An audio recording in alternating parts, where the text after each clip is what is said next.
तो अब हम देखते हैं अर्थव्यवस्था के प्रकार। तो अर्थव्यवस्था के प्रकार में इसमें पहला प्रकार है हमारा पूंजीवादी अर्थव्यवस्था। देखो ये क्या है, पूंजीवादी अर्थव्यवस्था से अभिप्राय एक ऐसी आर्थिक प्रणाली से है जिसमें उत्पत्ति के सभी साधनों पर निजी व्यक्तियों का स्वामित्व व नियंत्रण होता है, जिसका प्रयोग उन व्यक्तियों के द्वारा स्वयं के लाभ के लिए किया जाता है। सरकार इसमें किसी भी प्रकार का हस्तक्षेप नहीं करती। देखो इसमें क्या होता है, इसमें सभी जो साधन होते हैं सभी साधनों पे, ठीक है, सभी साधनों पर किसका नियंत्रण होता है, निजी व्यक्तियों मतलब यानी अपना, ये अपना होता है या प्राइवेट, ठीक है, आप इसको प्राइवेट बोल सकते हो, ठीक है। इसमें क्या होता है, निजी व्यक्तियों का नियंत्रण होता है, यानी ये प्राइवेट होता है सभी संसाधनों पर, ठीक है। और इसमें सरकार कोई हस्तक्षेप नहीं करती। और इसमें जो निजी व्यक्ति होते हैं, निजी व्यक्ति स्वयं यानी अपने लाभ के लिए, अपने उपयोग के लिए, ठीक है, इनको यूज करते हैं, ठीक है, अपने लाभ कमाते हैं।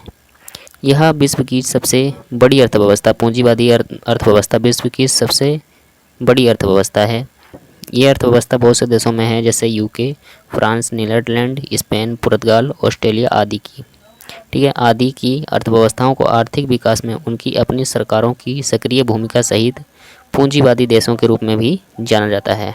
इन देशों को उनकी अपनी सरकारों के सहित भी पूंजीवादी देशों के नाम से भी जाना जाता है, ठीक है। आगे देखते हैं, आगे है हमारा पूंजीवादी अर्थव्यवस्था के विशेषताएं।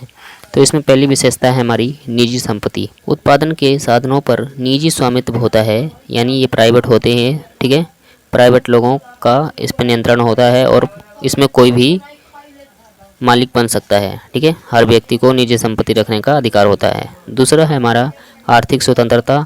आर्थिक स्वतंत्रता से अभिप्राय है आर्थिक फैसलों में स्वतंत्रता होती है। व्यक्ति को अपनी क्षमता के अनुसार व्यवसाय अथवा उद्योग करने की स्वतंत्रता होती है, ठीक है।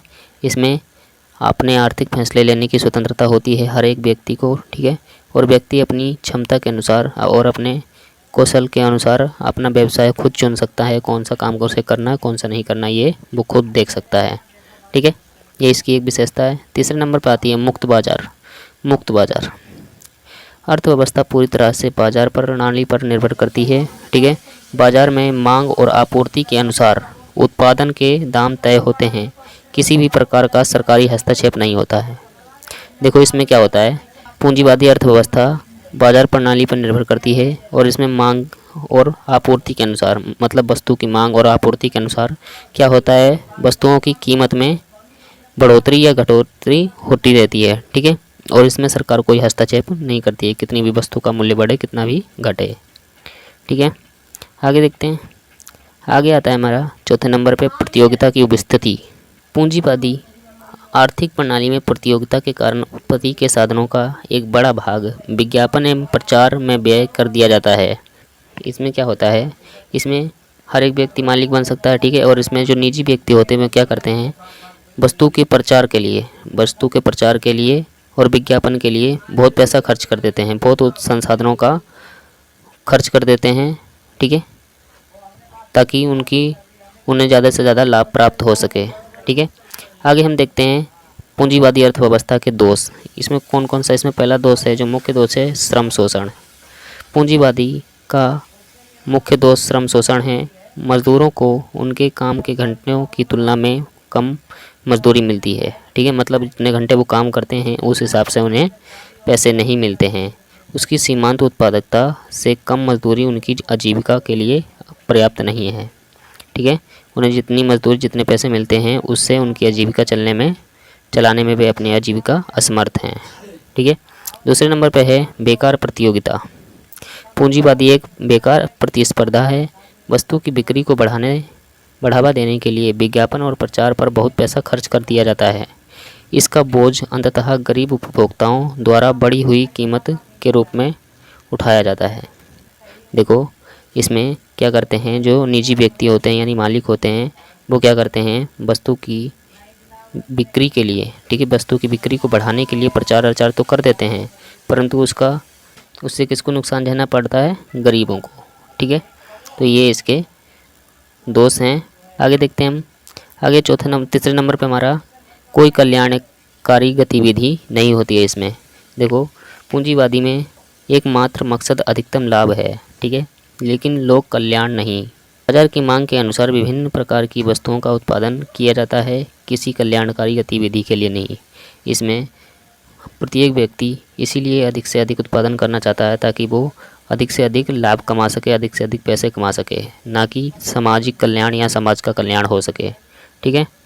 अब आगे देखते हैं, आगे आता है दूसरे नंबर पे हमारी समाजवादी अर्थव्यवस्था, ठीक है। ये समाजवादी अर्थव्यवस्था, ये देखो क्या है, जिस अर्थव्यवस्था में उत्पादनों के साधनों पर सरकार का स्वामित्व होता है तथा वस्तुओं और सेवाओं का उत्पादन समाज कल्याण के लिए होता है, उसे समाजवादी अर्थव्यवस्था कहते हैं। इसमें क्या होता है, इसमें जो उत्पादन के साधन होते हैं और उत्पादन की वस्तुएं जो होती हैं उन पर किसका नियंत्रण होता है, सरकार का, ठीक है। सरकार का पूरी तरह से नियंत्रण होता है और इन संसाधनों का उपयोग कहाँ होता है, समाज के कल्याण के लिए, ठीक है। तो उसे हम क्या कहते हैं, समाजवादी अर्थव्यवस्था। परंतु पूंजीवादी अर्थव्यवस्था में क्या था, उसमें निजी व्यक्तियों का नियंत्रण रहता था, ठीक है। आगे देखो, चाइना, नॉर्थ कोरिया आदि देशों में समाजवादी अर्थव्यवस्था है, ठीक है। चाइना, नॉर्थ कोरिया, इन देशों में समाजवादी अर्थव्यवस्था चलती है, ठीक है। अब देखो समाजवादी अर्थव्यवस्था की विशेषताएं क्या हैं। इसमें पहली विशेषता है सामाजिक स्वामित्व। सामाजिक स्वामित्व से तात्पर्य है समाजवादी अर्थव्यवस्था के अंतर्गत उत्पादन के सभी महत्वपूर्ण साधनों का स्वामित्व, प्रबंध एवं संचालन सरकार के हाथों में होता है, यद्यपि कुछ निजी संपत्ति एवं निजी उद्यम भी विद्यमान रहते हैं, ठीक है। इसमें पूरी तरह से किसका नियंत्रण होता है, संसाधनों पर किसका नियंत्रण होता है, सरकार का, ठीक है। प्रबंध और स्वामित्व और संचालन सब सरकार के हाथों में होता है। दूसरी विशेषता है इसकी आर्थिक नियोजन। आर्थिक नियोजन क्या है, इसमें आर्थिक प्रणाली को इस प्रकार संगठित किया जाता है ताकि संसाधनों का प्रयोग व्यापक रूप से सार्वजनिक हित में किया जा सके, ठीक है, सार्वजनिक हित में किया जा सके। ये इसकी एक विशेषता है समाजवादी अर्थव्यवस्था की। तीसरे नंबर पर है शोषण का अभाव। समाजवाद अर्थव्यवस्था में उत्पादन के कारकों पर सरकारी स्वामित्व होता है जिससे जनता का कल्याण होता है। सामाजिक व्यवस्था में मजदूरों और उपभोक्ताओं का शोषण पूरी तरह से समाप्त हो जाता है, ठीक है। पूंजीवादी अर्थव्यवस्था में शोषण होता था परंतु इसमें शोषण समाप्त हो जाता है क्योंकि इसमें सरकार का नियंत्रण रहता है और उसमें निजी व्यक्तियों का नियंत्रण रहता था। आगे देखते हैं, आगे है हमारा चौथे नंबर पे आर्थिक समानता। ये भी इसकी एक विशेषता है। इसमें धन या आय का समान विवरण होता है। प्रत्येक व्यक्ति को उसकी योग्यता और सामर्थ्य के अनुसार काम के अवसर मिलते हैं, ठीक है। समाजवादी अर्थव्यवस्था में हर व्यक्ति को उसकी योग्यता के अनुसार और उसके सामर्थ्य के अनुसार काम के अवसर मिलते हैं और इसमें धन और आय का समान विवरण होता है, यानी बराबर समय बांटा जाता है, ठीक है। आय और धन बराबर बांटा जाता है समाज में। अब देखो, अब सामाजिक अर्थव्यवस्था के दोष देख लेते हैं कौन कौन से हैं। दोष यानी कमियां। तो इसमें पहला दोष है उपभोक्ता की संप्रभुता का अंत। इसके अंतर्गत उपभोक्ता उन्हीं वस्तुओं और उतनी ही मात्रा का उपभोग कर पाते हैं जो राज्य उन्हें देता है। समाज में उपभोक्ता की संप्रभुता समाप्त हो जाती है, यानी उपभोक्ता की स्वतंत्रता समाप्त हो जाती है। वो उतना ही यूज कर पाते हैं जितना उन्हें राज्य प्रोवाइड कराती है, ठीक है। ये इसका एक दोष है। दूसरा है संसाधनों का अविवेकपूर्ण उपयोग। उत्पादन एवं वितरण से संबंधित सभी कार्य सरकार द्वारा किए जाते हैं किंतु इन कार्यों में अधिकारी और कर्मचारी व्यक्तिगत लाभ कमाते हैं। जैसे मान लो सरकार ने 100 किलो या 1000 किलो गेहूँ किसी को जनता को देने के लिए दिए, परंतु उसमें से 50-60 किलो तो ये कर्मचारी खा गए, थोड़े बहुत अधिकारी खा गए और जो बचा वो जनता तक पहुंचता है, यानी बहुत कम मात्रा में जनता तक पहुंचता है, ठीक है। तो ये था हमारा समाजवादी अर्थव्यवस्था। अब आगे देखते हैं हम मिश्रित अर्थव्यवस्था। मिश्रित अर्थव्यवस्था क्या है, यानी मिक्स्ड इकोनॉमी, ठीक है। देखो, जिस अर्थव्यवस्था में उत्पादन के साधनों पर किसका पूंजीवादी तथा समाजवादी अर्थव्यवस्था एक साथ पाई जाती है तथा इसमें सामाजिक कल्याण के पीछे लाभ की भावना होती है, उसे मिश्रित अर्थव्यवस्था कहते हैं। मिश्रित अर्थव्यवस्था में क्या होता है, पूंजीवादी और समाजवादी दोनों का स्वामित्व होता है साधनों पर, ठीक है। उत्पादन के साधनों पर इन दोनों का स्वामित्व होता है, यानी नियंत्रण होता है। पूंजीवादी यानी निजी व्यक्ति, ठीक है, यानी प्राइवेट लोग जो होते हैं उनका भी नियंत्रण होता है, और समाजवादी यानी सरकारी। सरकार और निजी व्यक्ति दोनों का नियंत्रण होता है। इन दोनों का नियंत्रण तो होता है, परंतु ये साथ में क्या होता है, सामाजिक कल्याण के लिए इसका उपयोग होता है। उत्पादन के साधनों का सामाजिक कल्याण के लिए उपयोग होता है और इन दोनों का नियंत्रण होता है, तो उसे हम मिश्रित अर्थव्यवस्था कहते हैं। ठीक है, अब देखो आगे, अर्थात निजी व्यक्ति और सरकार दोनों का नियंत्रण होता है तो उसे मिश्रित अर्थव्यवस्था कहते हैं। ठीक है, इसका सबसे अच्छा उदाहरण हमारा अपना देश भारत है। ठीक है, हमारे भारत देश में मिश्रित अर्थव्यवस्था का संचालन है, मिश्रित अर्थव्यवस्था चलती है। ठीक है, मिश्रित अर्थव्यवस्था की विशेषताओं को देखते हैं हम, तो इसमें पहली विशेषता है हमारी सार्वजनिक एवं निजी क्षेत्र का सह अस्तित्व। ठीक है, देखो इसमें सार्वजनिक एवं निजी दोनों क्षेत्र विद्यमान रहते हैं। इन दोनों क्षेत्रों के बीच कार्यों का स्पष्ट विभाजन होता है। ठीक है, इसमें निजी व्यक्ति और सरकार दोनों रहते हैं और इनमें कार्यों का विभाजन भी, यानी काम का विभाजन भी बराबर होता है। ठीक है, दूसरे नंबर पर है आर्थिक स्वतंत्रता। इसमें हर व्यक्ति को अपनी रुचि अनुसार अपना व्यवसाय अथवा व्यापार चुनने की स्वतंत्रता होती है, अपना कामकाज चुनने की स्वतंत्रता होती है और हर व्यक्ति को निजी संपत्ति रखने की स्वतंत्रता होती है, किंतु सामाजिक कल्याण हेतु कुछ हद तक सरकार का नियंत्रण भी बना रहता है। मतलब इसमें हर व्यक्ति को निजी संपत्ति रखने का अधिकार होता है, अपने पास पैसा रखने का, धन दौलत रखने का अधिकार होता है, परंतु सामाजिक कल्याण के लिए सरकार का नियंत्रण कुछ हद तक बना रहता है फिर भी। ठीक है, तो ये इसकी विशेषता है। तीसरे नंबर पे है आर्थिक नियोजन। आर्थिक नियोजन अर्थव्यवस्था के संचालन के लिए सरकार योजनाएं बनाती है।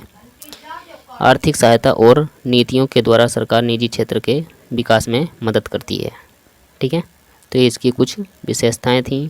अब आगे देखते हैं हम मिश्रित अर्थव्यवस्था के दोष। इसमें दोष भी हैं, कौन कौन से दोष हैं। पहला दोष है विदेशी निवेशक ऐसी अर्थव्यवस्था में निवेश करने की अनिच्छुक हो सकते हैं। दूसरे नंबर पर सार्वजनिक क्षेत्र अक्षम और भ्रष्ट प्रथाओं, भाई भतीजावाद और लाल फीताशाही से भरा होता है। मतलब ये जो क्षेत्र होता है इसमें क्या होता है, भ्रष्टाचार होता है, भ्रष्टाचार और भाई भतीजावाद और लाल बादशाही यानी दादागिरी का माहौल भी होता है। ठीक है, तीसरे नंबर पर राष्ट्रीयकरण का लगातार डर निजी क्षेत्र को परेशान करता है और उनके पास निवेश करने और बढ़ाने के लिए स्वतंत्र माहौल नहीं होता है। ठीक है, जो निजी क्षेत्र के जो गरीब लोग या निजी क्षेत्र के गरीब लोग होते हैं उन्हें डर लगा रहता है राष्ट्रीयकरण का। ठीक है, क्योंकि इस पे सरकार और निजी व्यक्तियों दोनों का नियंत्रण होता है, इसलिए उन्हें डर लगा रहता है और उनके पास उन्हें बढ़ने के लिए स्वतंत्र माहौल, आगे बढ़ने के लिए स्वतंत्र माहौल नहीं होता उनके पास। चौथे नंबर पे है कई बार सरकार द्वारा निजी क्षेत्र को बहुत अधिक नियंत्रित किया जाता है जो विकास को रोकता है। ठीक है, अब लास्ट में हम देखते हैं खुली अर्थव्यवस्था। खुली अर्थव्यवस्था और बंद अर्थव्यवस्था ये क्या है। तो देखो पूरी दुनिया में सभी अर्थव्यवस्थाओं को दो भागों में बांटा गया है, खुली अर्थव्यवस्था और बंद अर्थव्यवस्था।